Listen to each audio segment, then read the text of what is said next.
Okay, we're going to get started. So welcome, everybody. So I'll just do a very sort of brief introduction of the people on the panel, and a brief introduction about the session, and then each of the speakers is going to speak for about 5 minutes, and then we'll have time for Q&A after that. So my name's Tim Crabtree. I work in Dorset for a social enterprise. It's actually involved in community housing, but we then started growing hemp with local farmers, and that got us into textiles and fibres. So that's how I've ended up here, but I'm not really on the panel and talking. So we've got Claire O'Sullivan from Contemporary Hempery. We've got Vicky Putler from the Flax Project. We've got Zoe Gilbertson from Fibre Shed. And then we've got Rosie Bristow from Heriot-Watt University and Fantasy Fibre Mill. And Nick, I've forgotten your second name. I just know you as Nick. And sorry, I'm a terrible chair. But and also from Fantasy Fibre Mill. Okay, so the aim of this session, we've all been working together through the Fibre Shed Bast Fibre Network, and we have kind of overlapping interests, so they're not all the same, but it's been really interesting the last year seeing this growing interest in bast fibres, both the growing of hemp and the growing of flax. So hopefully we'll cover that during the session, and we can then explore more during the Q&A. So I'm going to pass over first to Claire, and Claire's going to talk about her own project and also some of the history of hemp in this country. Thank you. Yes, so I'm Claire O'Sullivan, and with my partner here, Kitty Wilson-Brown, we are co-founders of the Contemporary Hempery. So it's a project with 3 really clear aims. The first one is to revive the growing of hemp for fine textiles in East Anglia, where we are, and across the whole of the rest of the UK, to produce really beautiful, luxurious, colourful, patterned, wonderful hemp material as a showcase for what hemp can really be, because it's can be not very interesting fabric, and also to engage our local community in this endeavour. So one thing I can tell you is that growing hemp is easy. You just put it in the ground and up it comes. That's something to say. But the area that we live in, where we're growing, which is in Metfield, in North Suffolk, in the Waveney Valley, was once the centre of the historic hemp industry in East Anglia. So the 3 villages, Fressingfield, where I live, Hoxton and Stradbroke, made a sort of triangle in the countryside where tons and tons and tons of hemp fabric was produced in years gone by.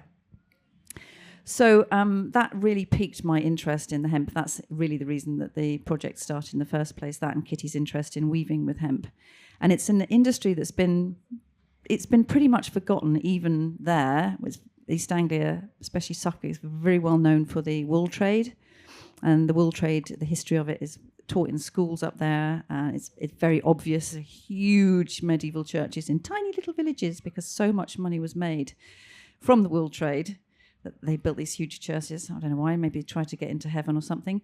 But the hemp industry has just disappeared, apart from in the language, in the landscape. We've got villages called Hempnell and Hempstead and Hempton. We've got Scutcher's Arms. We've got the Hempsheaf Arms at Stradbroke. We've got Weaver's Bridge, Heckfield Green. All these words that are from the processing of hemp, but the actual industry has been forgotten, completely disappeared. I know that sometimes when I say to my friends, oh yeah, I'm doing this project, I'm growing hemp for textile, I can see in their eyes that they think it's going to be sack. I'm not going to be wearing a sack. But the reality is that hemp can make really beautiful fine fabric, and that is what was happening in the past. It's a very versatile fibre. You can, of course, make maritime rope from it.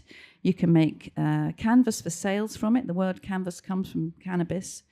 And but you can also make it fine enough to produce lace. So it's an incredibly versatile fibre. So one thing that I think we often forget is that textile is absolutely fundamental to our existence, a bit like food. I mean, people like a fancy diet nowadays. Everyone's going on a fast, maybe a 12-hour fast, 24-hour fast. Try doing a 24-hour fast from textile. You're going to be very, very cold. No pants, no socks. You've got no jumper. You're going to be uncomfy. There's no mattress. There's no duvet. There's no sofa. There's no mats. There's no carpet. There's no car seat. There's no towel. There's no tea towel. You know, we use fabric all the time to keep our lives going. And the importance of it, I think, is sometimes forgotten. So, you know, and of course, nowadays we import almost all the fibre, all the textile that we use, which is a shame. So in the 1500s, 1600s, 1700s, all this hemp was being grown in Suffolk. I mean, it was pretty much wall-to-wall hemp. All rural workers would have been involved in that industry at some point during the year. You've got to grow it, you've got to harvest it, you've got to process it, all the different handcrafts of breaking and scutching and heckling and spinning and bunching and weaving. This is a really big industry which employed almost everybody. It was economically really important. I've seen fantastic records of merchants coming from Manchester and from Birmingham with, you know, some of them had 2 horses, so they were really well off. And they came from the north down to Diss and to Norwich to buy fine hemp textiles for clothing and taking it back right around the country. So it was a really important industry. So my point really, what I'm trying to say is that that was essentially a cottage industry. It wasn't done in factories. It was done in people's homes. Spinning was done by the women and children. Everyone was involved. Weaving was done in people's homes. And I just feel that with all the mechanical advances we have now, technology, with a little bit of impetus and some financial investment, we could easily do that again. You know, we should be able to grow our own food in this country, and we should be able to grow our own fabric because it's so important to us. We had that industry, and I think that we can have it again. Thank you very much. That's a really good sort of background to the hemp industry. So now we're going to hear from Vicky about flax. Hello, my name's Vicky Putler, and I run the Flax Project, which is based down in Plymouth and also just across the Tamar in Cornwall. So I started as a printer of textiles with my partner. We had a business called Thorody. We made printed linen for the interiors industry, and it always annoyed me that we couldn't get a UK grown linen. We had to import it from Belgium, and the place that we imported it from, the mill that we got it from, they grew all the flax around that mill within a 20-mile radius, and it just annoyed me that we weren't able to do that in this country, and it seemed like we should be able to do that. So that's what started me off wanting to grow flax. I started thinking about it in 2013, and then eventually when we moved to Plymouth, I could see the fields around us, and I thought, yes, maybe we can start doing this here. So it was another few years, and then I grew my first field of flax in 2021. So this is my 4th year now. And I just have 1 acre. It's a rented field. And everything that I've done since is stemmed from that one field. So right now I have the field in Cornwall, and I have a workshop in Plymouth. The idea of the workshop in Plymouth is that it's a space where I can process the flax, but it's also a space where I can run workshops, and partly it's about educating people about textiles and what goes into making textiles, but it's also a way of sustaining the business. So it's a way of generating an income, because there is no actual linen yet to sell, so we're not actually at the point of being able to make a bolt of linen. So therein lies a whole load of problems which Rosie and Nick are trying to solve for us. So yeah, we don't have the infrastructure for processing flax into linen yet, so it's all done by hand. So I run workshops in flax processing, and we do everything to do with textiles. So we do natural dyeing and printing and all things to do with flax and textiles, basically. So I also, one of the other things that stems from the project is some community projects. So I've had some small amount of funding to run projects in Plymouth. One was the mini flax farm in Keam, which took a 4-month project, which took the participants through from growing the flax, processing it, and then spinning, weaving, dyeing, the whole thing basically. And this was just after lockdown, so it was a real way of drawing people out of their houses and doing something in a group. So it was a very successful project, and I've done. We grow flax in one of the other local parks near where I live in Plymouth. We do that every year. And we celebrate the seasons throughout the year with corn dolly making and other kind of sort of pagan rituals that go on that are connected to harvest time and sowing time and all of those kind of things. So that's one of the other things I do. So at the moment, so where I am now is I'm just received some funding from Farming in Protected Landscapes, and that's going to enable me to do a few things at the field. So I'm going to be moving all the flax retting, which is controlled rotting, for anyone who doesn't know. So that's been taking place at the workshop, and that's going to move to the field. And we're going to have a system for collecting the water and using that as fertilizer. We're going to be building a water capture system, a dye garden, and we're starting to think about rotations. So you can't just keep growing flax on the same plot for indefinitely. So I'm going to be I'm planting some different crops this year in strips, and we're working out how to build a system, a rotation system that could be rolled out to other growers. So the other thing that Farming in Protected Landscapes are paying for is some workshops to take place at the field, and some walk and talks around the field. So a lot of activity is moving to the field, which I think is a good thing. So for the future, where I'm going next, I wrote a business plan about 4 years ago, and I haven't really addressed it. I don't often look at it even. So I've certain things in the world of flax growing have changed, and I'm going to be re-looking at my business plan and trying to work out what the next steps are. It might be that it's the same as originally envisaged, but it might be slightly shifting. There is no kind of blueprint or what roadmap for doing this kind of thing, because we lost all that knowledge of and all that infrastructure. So we're all starting from a blank page, really. So I'm going to be really looking at that closely. I've got to find investment to sort of get me to the next stage, more mechanized stage, basically, so that the actual processing and production of flax is economically viable.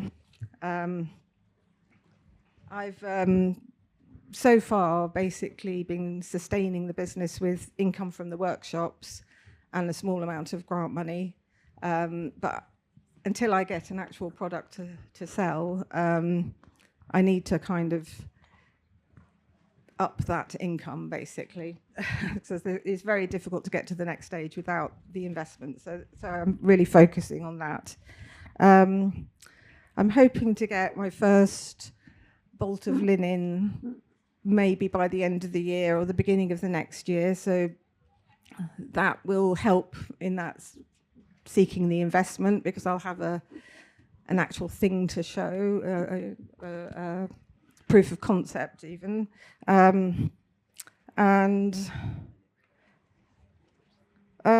The other thing that was going on this year was some field trials with the Soil Association. So I'm hoping to maybe continue working with them. And that's basically where I am at the moment. So I'll pass over to Zoe Gilbertson. Hello, hi everyone. I'm Zoe Gilbertson. So I kind of founded this Bast Fibre Network, this group of people to help everybody, because I heard about Nick and Rosie and the amazing work they're doing. I heard about Vicky and what they're doing, and then Tim and Claire, and it's just like we all need to come together. We need to work together to try and progress this system. So I have been exploring sustainable fashion for about 25 years, and like everyone here, I want people to value where our food and fibre, so clothing, comes from.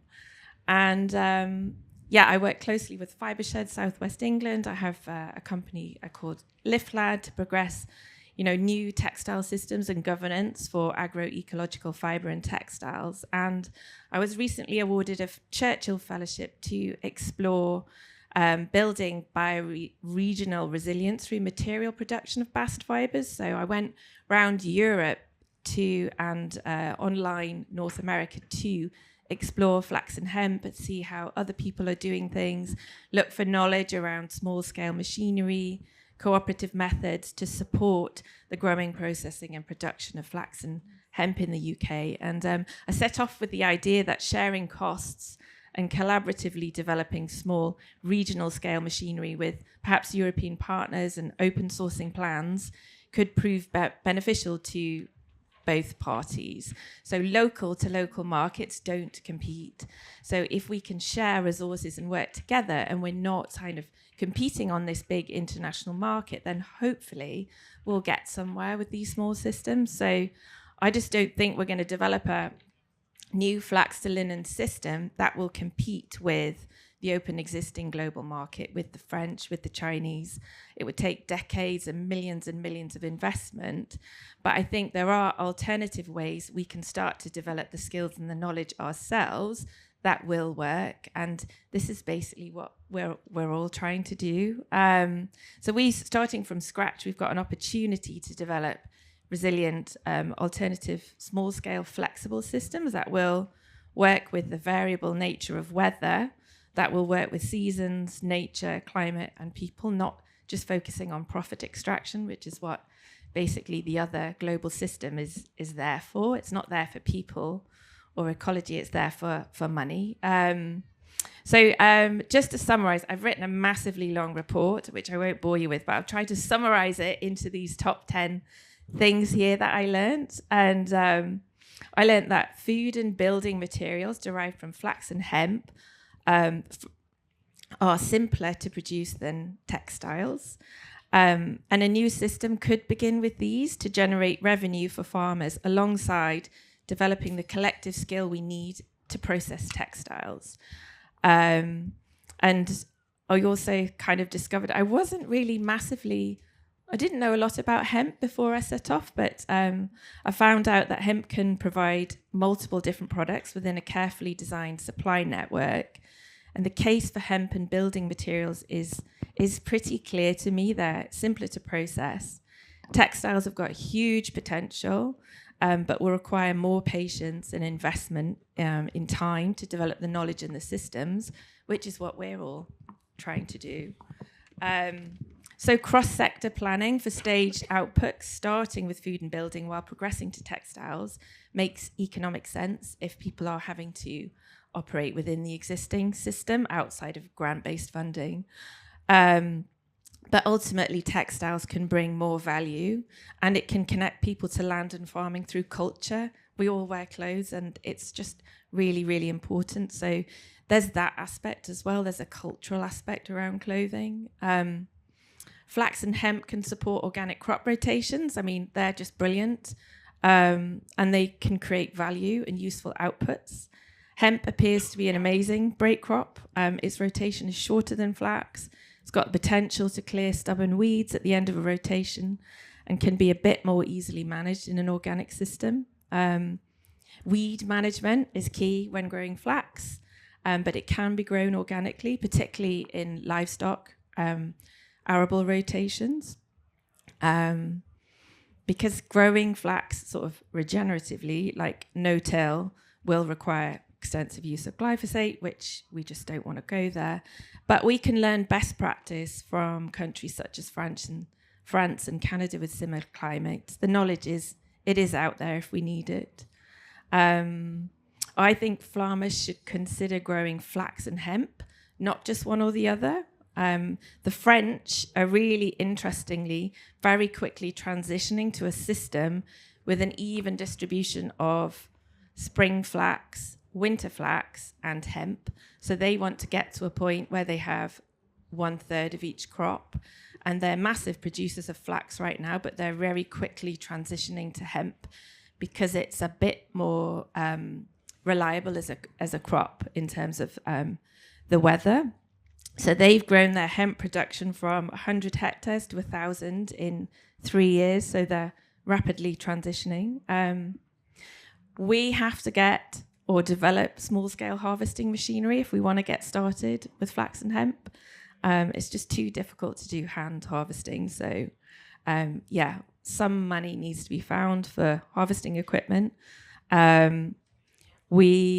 Small-scale machinery, which Nick and Rosie are going to talk about, is also needed.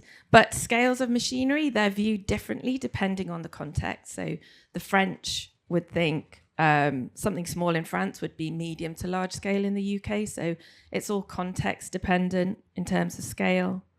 Just for info, before we get on to what Rosie and Nick are talking about, a large scale scutching mill will cost £15 million to set up. It will service 3,000 hectares and has the potential to make 3 million meters of cloth or 2.2 million pairs of jeans. So that's a lot. A medium-scale scutching mill will be about 3 million. We'll need 1,000 hectares to service it in a typical manner and has the potential to make 1 million meters of cloth.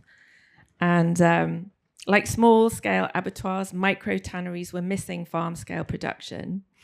And Nick and Rosie are working on it. And also there's a collective in Brittany, so they're in France and they have all of the infrastructure there, but there's a collective of farmers in Brittany who are organic farmers and they want to develop a system in Brittany. So they're looking at developing machinery for a scale of like 30 to 50 hectares, and they believe that's farm scale, and that would make about 30,000 meters of cloth. So that has the potential to generate quite a lot of revenue in a vertical system where everybody who works within the system benefits from that system rather than it being extractive. So there are different ways to sort of distribute the value within the system. And machinery is not place specific like cultivation. So international collaboration, it's not easy, but if like-minded collectives like us, like the ones in France, like ones all over the world, if we can progress the development of open source machines together, then the benefits and the costs can be shared. And I will now pass on to Rosie and Nick. Hi, everyone. My name's Rosie. I'm a part-time farmer at Fantasy Farm and a part-time PhD student in textiles and engineering at Heriot-Watt. And the focus of my studies is flax processing equipment. And I co-founded Fantasy Fibre Mill with Nick specifically to sort of bridge the gap between farmers and textile and fashion designers, because as everyone's alluded to, there's currently no flax or hemp processing equipment available in the UK. So we have been designing and building 4 different machines which take the plants right through from being a straw all the way into being some yarn. And actually this is some that we made in our demo this afternoon, which I'll pass around maybe in a sec. And we've been making these machines over the past year in collaboration with a few different groups. So we've been working with Sarah from Studio Hilo in Berlin, who designed an open source wool spinning machine. And we used that as the basis and then adapted it to be suitable for flax because flax is a much longer fibre, so you have to have a different type of spinning machine for it. And we've also been collaborating with the guy Jordan at West Virginia University in America. And what's been great about all these international collaborations is that because we've made our plans freely available online, other people have been able to join us in the prototyping process, and that's massively sped up the prototyping and machinery design. And so we've all shared with each other updates that we've come up with. And so, yeah, that's been a really important part of our process, has been sharing the designing. And yeah, we're really hoping that this will be the missing link to connect regenerative agriculture to ethical fashion and textiles. Nick, do you want to talk a bit about other stuff we've been up to? Yeah, so just a bit more detail on how exactly this open source collaboration works. So I have a background in software development, and the software world's very good at open source development. So there are lots of tools out there for collaborating on that level. So you don't need to reinvent things and build expensive software platforms. You just use what exists. So, for example, we use Discord a lot, which might be familiar to any gamers in the room. I'm sure there's loads of you out there. Which is basically a platform for streaming live gaming and chatting about it. But it's also just generally a platform for talking and sharing content. So we use that a lot, and we use something called GitHub, which is again an open source collaboration platform, which is really powerful because although it's a bit difficult to use at first, it allows you to have a content that's generated by lots of different people with feedback on that content, and you can create issues and have discussions. And then if you say come back to it, you can search for an issue, and you might find that 2 years ago someone had your exact problem, and there's a whole discussion. And this is all kind of it's all there, and if you know how to use these tools, they're incredibly powerful. And that there's nothing that makes them software specific, right? They're there for anyone wanting to share knowledge. We also use this thing called WhatsApp to share pictures. It's very powerful as well. I think something we get asked a lot is, well, why is what you're doing innovative? I mean, there are plenty of people who have spinning machines out there. Why do we need to reinvent spinning machines or textile processing machinery? And I think there's several angles on that question. The first is I think the way we're building them is different. So we in the last 20 years has seen new manufacturing techniques emerge. So we've got 3D printing. There's a lot of off-the-shelf engineering components that you can buy these days. And by combining all of those, we're able to build textile processing machinery. And the price is just radically lower than anything else. So our machines cost in the order of £2,000 or £3,000 if you were to build them yourself. So for less than £10,000, you can have a straw to fiber system on your farm. Now that is completely, that's like an order of magnitude lower than anything else. And I think the other angle is actually this knowledge sharing angle, and it's kind of a political angle, I guess. And I think something that's maybe not said enough about regenerative farming, maybe I feel this is a thought that's just come to me actually. A lot of the talks have been about what's the science behind regenerative farming, but maybe we should also talk about the values behind regenerative farming and the political values, which are, well, at least that I associate with regenerative farming or regenerative sort of action. And that's to avoid profit extraction, look for revenue sharing methods, look to not put too much of a Marxist twist on it, but give people back the means of production. That's essentially what we're doing. And that's why working at this scale is important. So even if Britain did have a linen industry, I would say what we're doing would still be relevant. And in fact, it might be much easier if there was a linen industry, because there'd be people who knew how to build linen processing equipment. But they're all in China, unfortunately. Interestingly, the CLC has this really interesting document, or sort of lobbying document, and on it has a timescale of flax. And you see, I think in about, when is it, 1980 or something, China launched the Great Spinning Program to develop their spinning infrastructure, which is why these days they're the only people in the world really who can do it. So yeah, that's just a bit more about the context around what we do. But what's really exciting is that we already have a team who are building our machinery, second copies of them, and that's Tim's team in Plymouth. So back to you, Tim. Okay, thanks very much. So it's interesting. We've gone from Claire and Vicky, who are kind of really exploring this question: how do we bring flax and hemp back at a production level? And then our own organisation, we have been working with 5 farmers in Dorset for the last 3 years, ranging from sort of 100-acre through to over 1,000-acre farms, and they're all transitioning. They're moving towards regenerative farming. They're moving out of dairy, so they're looking for new crops to grow, and we're very interested when we approached them and said, you know, we're interested in hemp because we're coming at it from a construction point of view, and as Zoe was saying, you know, it's not just textiles. There are these other markets as well, food, and for example, we need to retrofit 29 million houses in this country. We could be using Bast Fibre for that process. We need to build at least 3 million houses that have been sold off under right to buy. So there's a real latent demand there, but as soon as you get into the process of growing, you suddenly hit all these problems. And I think this is what people are trying to tackle, and this is the importance of the network. How can we share this kind of learning? So just with the farmers we've been growing with, you know, right from the start, well, it was easy enough to grow, except for the climate, which is obviously changing, which causes problems. But these farmers, they rely on contractors, and the contractors don't have the machinery to come in and harvest the hemp. Or, you know, this year we're growing flax with 3 farmers as well. We haven't got the right machinery to harvest it. So that's the first sort of level of problems.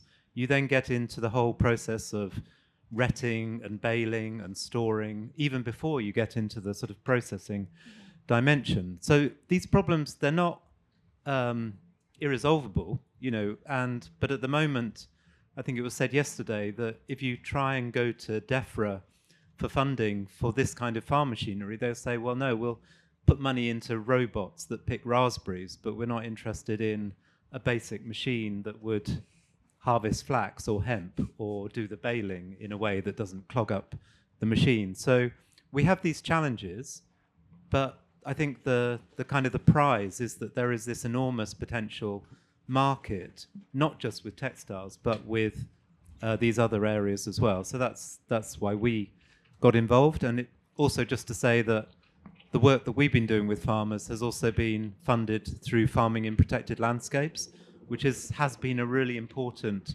fund, I think, to get some of this experimental work going.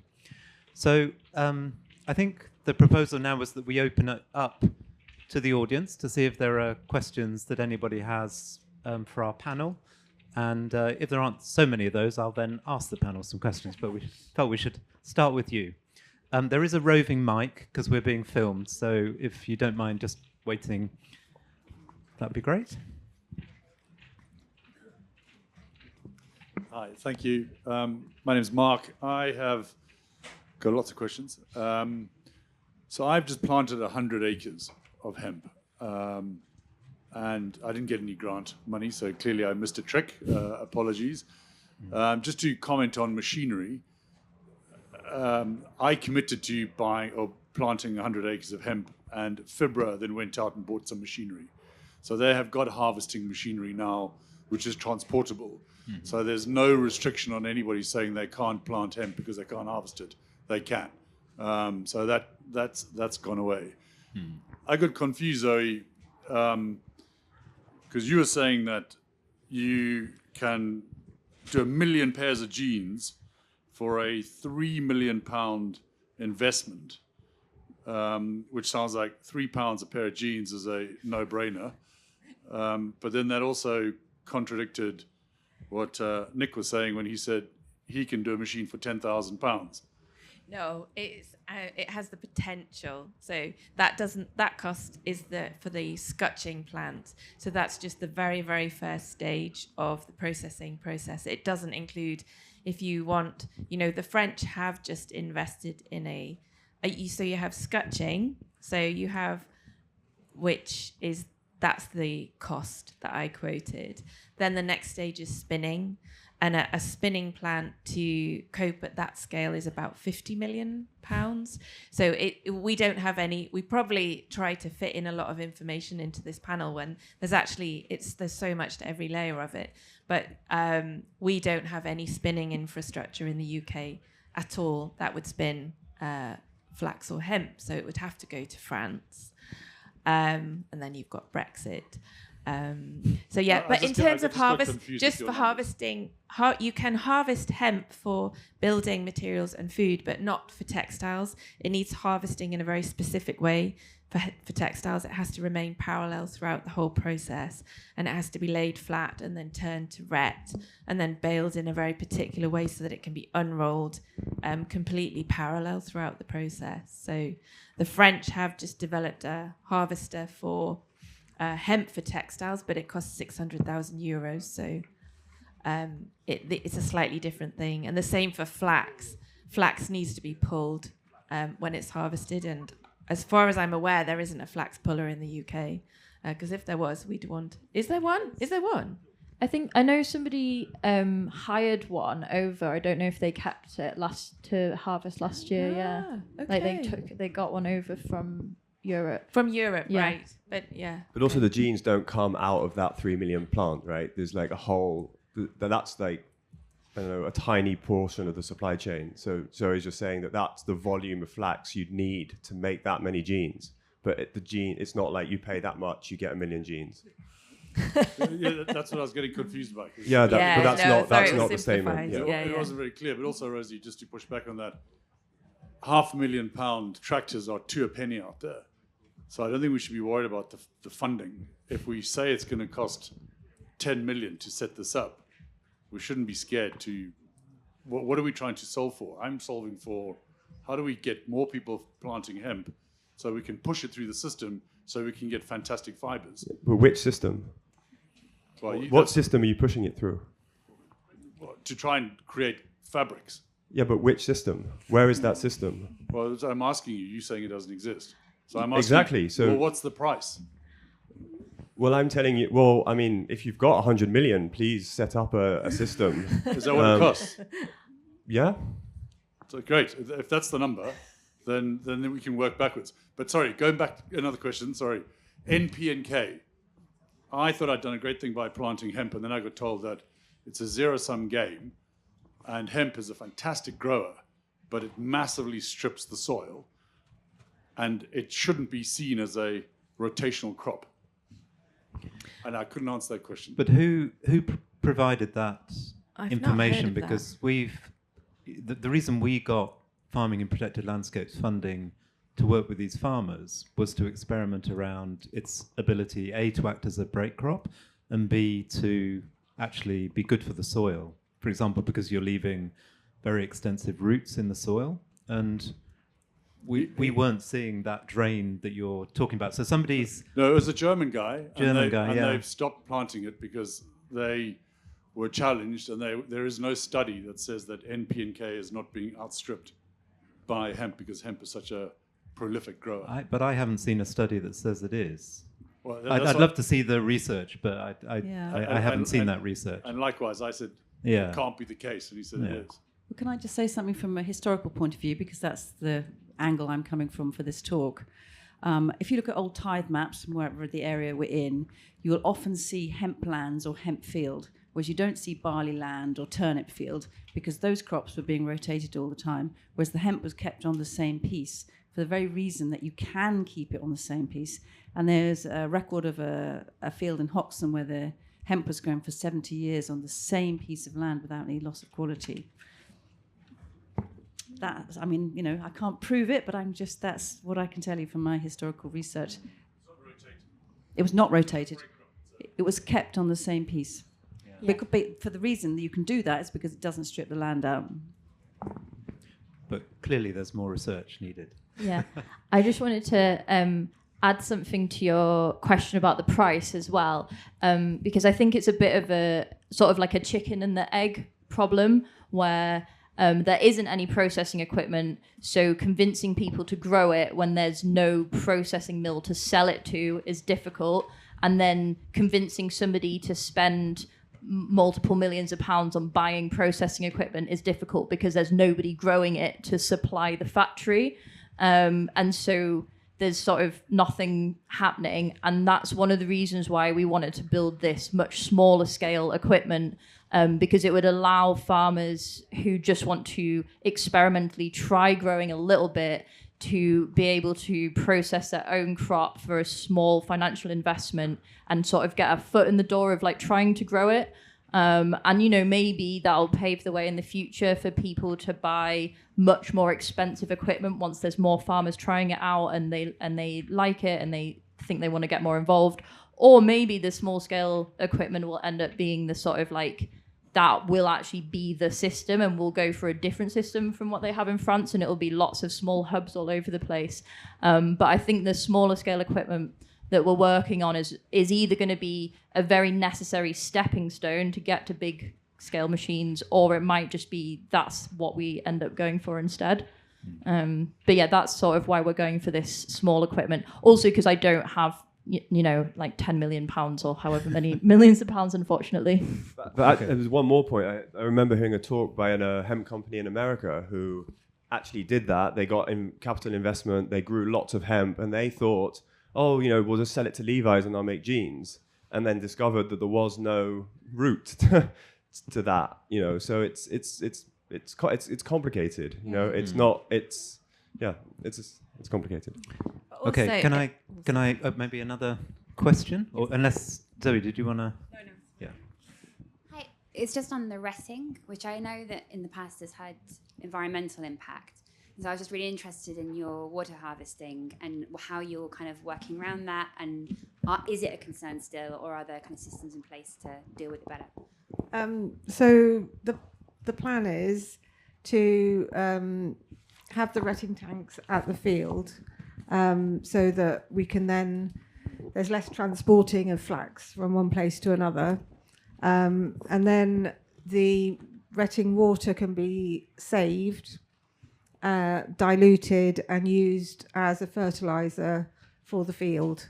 So by doing that, we're kind of putting back some of the nutrients that have been taken out by the flax, putting some of those back into the field, and using it in a diluted way so that it doesn't cause any kind of runoff or environmental problems. So that's the idea. That's the theory. So we'll see. Another question? Okay, so it sounds like the equipment you're developing is for flax specifically. Is that true? Yeah, it started off as a flax-specific project, but I actually just last week got some hemp in the post from Claire, and I was pleasantly surprised that it did also work on hemp. Okay, because that was going to be my question. Yeah. Basically, is it possible to create equipment that can be used for both? Yes. Or if it's not possible, should we focus on one first? No, I think it's definitely possible for it to be used for both because they're processed in the same way. Hemp is bigger; it's like maybe 3 times as long, and has thicker stems. But it did actually work in the machines as they were, and I think if I made some slight modifications, so made some of the fluted rollers a bit bigger, and made some of the metal combs a bit wider combs to start with, then it would definitely work well for both, yeah. I think actually you're being a bit too modest, Rosie. Yeah. Because the project we're involved with our collaborators in Germany and the States actually process wool. They don't process flax. So the idea behind the machinery is that it's modular and that it's by making we kind of use similar techniques to build the different machines, and that therefore once you kind of have done it for one fiber, you can make modifications and then do it for others as well. So actually the machinery does flax, potentially does hemp, and with other more significant modifications, but using the same principles, you could do wool or you could do cotton. So yeah. Yeah, just on that, we with our project in Dorset, we bought not a big machine. It's called a Herdmaster from a company in Lithuania. It's about 16,000 euros, and so that it's a decorticator or a breaker. So basically, it separates the fibre, the outer fibre, from the inner sheave. but it's quite strong. So now that we're going to be using that also for the flax, the machine, we have to adapt the machine so that it's not running so fast and just basically doesn't damage the flax fibre, which isn't as tough as the hemp fibre. So there is a bit of work that we need to do, but we're quite confident that we can sort of start the process with that decorticating machine, both for flax and hemp, and then after that, the scutcher, the spinner will be the same machine. Yeah, just to add to that, in France, where they are working on a much bigger scale, they were quite reluctant, because they were experts in flax, and they were quite reluctant, the scutchers and the spinners and the processors, to work with hemp, but they've realized that actually it just needs slight adjustments to their machine. So maybe they'll do it at a different time of the year for hemp, but they can use the same machinery. So it's good news. Any other questions? I think one of the other challenges that our farmers had in growing hemp was that you have to get a license from the Drugs and Firearms Agency, which is a bit of a pain. And when we started 3 years ago, it only lasted 3 years. So they have now extended the time. It's 6-year license, so that obviously helps. And also, they've increased slightly the THC content that you're allowed. So it's gone from 0.2 to 0.3. But what that means is that there's a wider range of seeds. Because the other problem is that, for example, this year when we were growing flax, it was very difficult to get seed from anywhere. We went eventually with Elsams, but we're really struggling. And also, at the moment, you can only get hemp seed from Europe. That's also a big problem. So, there are all these kind of obstacles to overcome, and there's quite a lot of lobbying that's going on at the moment to try and just free up, farmers from even getting started, which is the current position. I don't know, Zoe, you want to say something about how much better it is in Europe? Well, yes, in France there are no restrictions to growing hemp due to apparently when somebody was a friend of the president who was growing hemp, which is in cigarette papers, and they were the biggest cigarette paper manufacturer, and they happened to be best friends with the French president, so said, please, can you not put license restrictions on it? So that's why they can grow it, but it's fine. It's not causing any damage in France. And in Switzerland, they just have a register. So they have an online register that growers have to register that they're growing hemp. And I think that sounds like a very sensible system to me. Any other questions from the audience? Yeah, there's one at the back. Do you have a lot of kind of thoughts about how this, do you intend for it to replace vast amounts of cotton that we use, and is that something that, is any work that needs to be done, or is thinking around behavior change, or is it in the way that we think final products?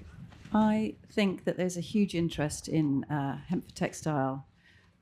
Big brands, big designers really want to have this textile in their collections, but they're happy to get it from China right now. So, it's going to come top down. I mean, it's not going to come straight into the high street, I don't think, because it's too expensive right now. But big designers and brands are using hemp. So I think there's the public perception of what hemp fibre and what hemp textile will change.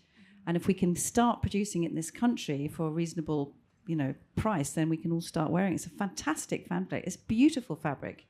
Really lovely.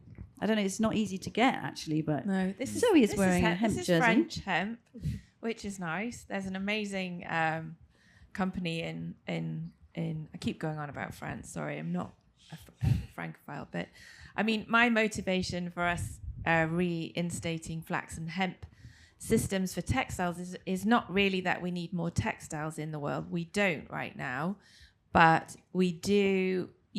We don't know what the world is going to be in 20 or 30 years. So I think as an island, we'd be very sensible to grow our systems and our knowledge, and it will take 20 or 30 years to develop the knowledge to produce textiles consistently and really well. I think we need to do that for our own sort of resilience and security, because who knows what's going to happen with international trade, with climate change. The climate is changing. The French are interested in growing flax. I don't know about hemp, but in the UK, because they see it's getting more difficult for them to grow it. It's like champagne.